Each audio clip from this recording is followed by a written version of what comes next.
લક્ષ્ય ન્યૂઝ, એક નજર, એક લક્ષ્ય.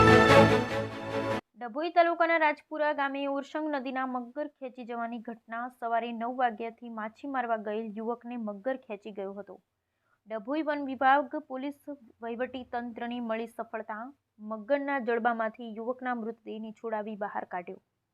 ડભોઈ કરનાળી ચાંદોદની નાવિક સમાજની મદદ લેવામાં આવી. કોતરમાંથી પસાર થતી ઓરસંગ નદીમાંથી મહા મુસીબતે મૃતદેહને બહાર કાઢ્યો. પોલીસ દ્વારા મૃતદેહને ડભોઈ પીએમ અર્થે મોકલી અપાયો. યુવક અમિત પૂનમભાઈ વસાવા નાઓ માછી મારવા ગયા હતા અને મગર ખેંચી ગયો. નદીના ચાંદોદ નેચર હેલ્પ ફાઉન્ડેશન તેમજ ડભોઈ નેચર સેવિંગ ફાઉન્ડેશન તથા નાવિક શ્રાંજવી મંડળની બોટ દ્વારા રેસ્ક્યુ કરવામાં આવ્યું. આજ રોજ સવારે રાજપરા સરપંચ સાહેબનો ફોન આવેલો કે એક યુવકને ઓરસંગ નદીના કિનારે મગર ખેંચી લઈ ગયેલો છે, જેથી અમે તાત્કાલિક ઘટના સ્થળે પહોંચી ગયા હતા.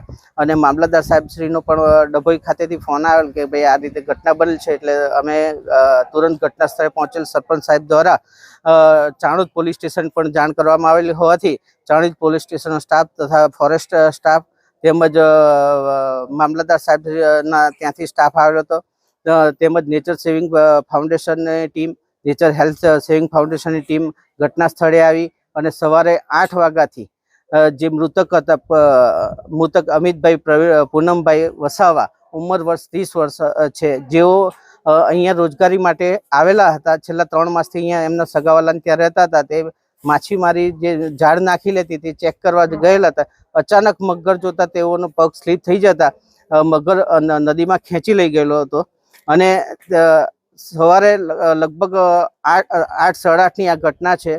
અને જીવદયા સંસ્થા દ્વારા અથાગ પ્રયત્ન અને ખૂબ કઠિન પરિસ્થિતિમાં જઈ ત્યાં પહોંચી અને ચાણોદની નેચર નાવિક શ્રમજીવી મંડળની બોટ મહેરબાન મામલતદાર સાહેબ શ્રી દ્વારા જાણ કરી અત્રે મોકલાવેલી.